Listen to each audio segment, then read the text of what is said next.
Hello adventurers, my name is Diogo Guerra and this is OFFroad-OFFcourse. Last week, Fortnine released a video where Ryan explains, as usual in a very elegant manner, how carburetors and fuel injection work. And I totally recommend that you check out this video. There will be a link in the description. Well, along his video he makes some claims that, although they make sense, they don't actually match my personal experience with this kind of bikes. So today I decided to make a little video where I am going to explain how it feels to own a fuel-injected or a carbureted bike, well, from my perspective. And hopefully this video will be useful to you, for you to understand both systems and also to make a better choice next time you buy a used bike. Carburetors have been around since forever, and they are a proven, a sturdy, trustworthy and very basic technology, one that I would probably take on one of those hypothetical hardcore adventures. You know, the lone rider crossing the Gobi Desert type of thing. The reason why I like carbureted bikes is because of their overall mechanical simplicity. They are usually older, so therefore less expensive. And besides not having the fuel injection, they also miss all the traction controls, the power modes, all the onboard computers and the shenanigans, sensors for this and sensors for that.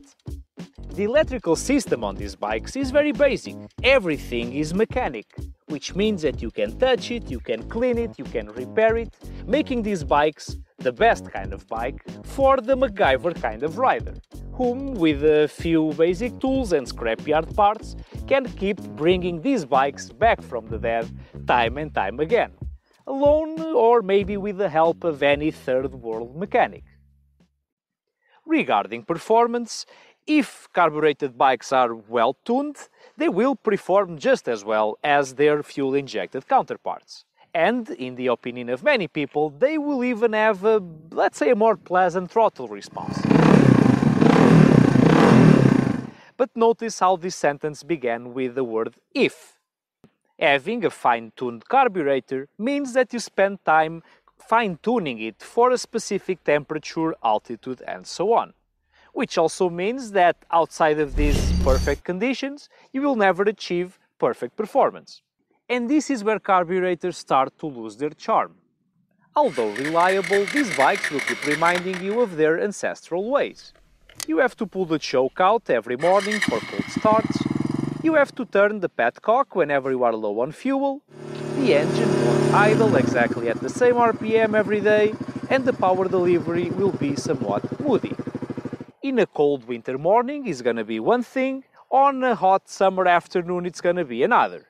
And if you drop the bike the wrong way, there's a chance that it won't start as easily immediately after. These bikes will always work, but not always in the same way or always with the same top performance. And this opens room for doubt. You will always be wondering if the carburetor is well tuned, or well cleaned, or maybe it's the air filter that is not okay, or maybe it's the fuel that you are using that is from a weird brand. Or maybe you should buy one of those jetting kits and see if it makes the bike feel better. Some kind of tuning or cleaning or spark plug checking will always be on your eventually to-do list. To be fair, I don't quite agree with what Ryan says on his video about the new fuel types being bad for carburetors. He claims that in just as little as 4 weeks of the bike being parked somewhere, you will have problems starting the engine.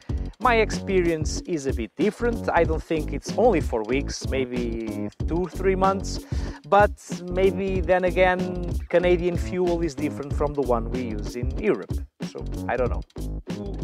Anyway, if I had to describe carbureted bikes in one word, it would be moody. And this makes them ideal for those riders who like intense relationships. However, for those that don't, that prefer careless companionship, then let's talk about the alternative, fuel-injected bikes. In my opinion, the best reason for wanting a fuel-injected bike is because of how convenient and how hassle-free the whole experience is. They just feel trustworthy. We click the magic button and immediately the bike starts, every time. And it will idle at the same RPM every time, and it will deliver the same expected performance, every time. Now, it doesn't matter if it's cold or if it's hot, if you are near the coast or on top of a mountain. First off-road of the weekend. These are the best kind of bikes for those riders who are not mechanically inclined, and they don't like to be constantly reminded that their motorcycle is made of 3,000 moving parts held by nuts and bolts.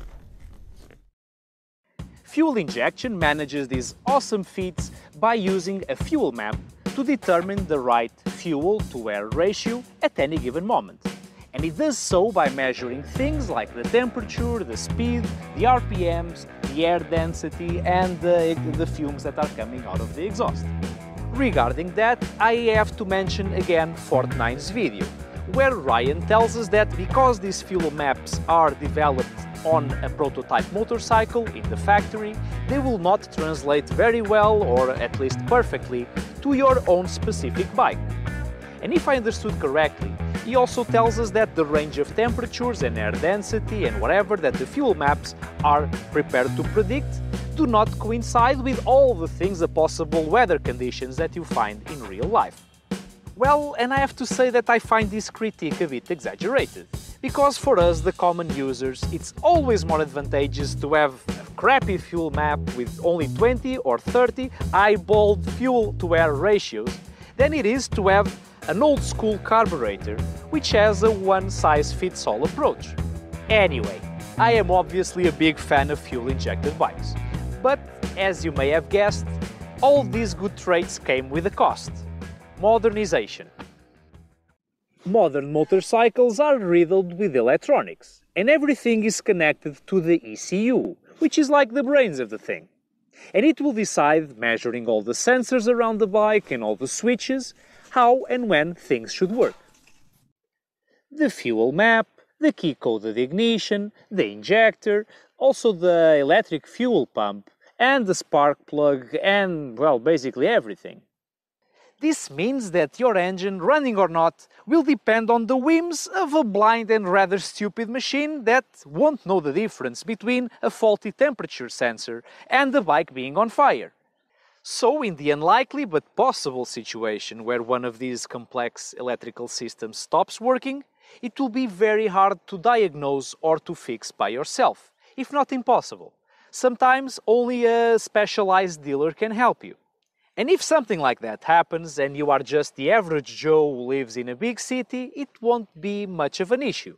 But if you happen to be that solo intrepid rider who is crossing the Gobi Desert, then this could mean game over to you.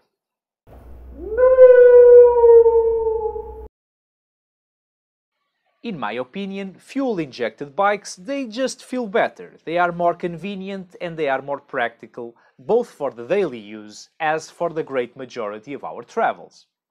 Carbureted bikes, on the other hand, they are a bit more iffy, and although they can perfectly well be used as any normal modern bike, they will sometimes test your patience and your faith. In the end, there really are no right or wrong answers here. It all depends on your personal taste, your skill with tools, and your expectations for your travels. And now that I am done, I would love to read your comments about this subject. Tell me your personal experiences with these kind of bikes. And any ideas that you might have for future videos, please write them down because they are always welcome. As usual, please don't forget to like, to subscribe, to hit the thingy, and to share. Share this video with one of those friends who thinks that new is always better, and maybe you will save him a few $1,000 bucks. See you next week and happy rides!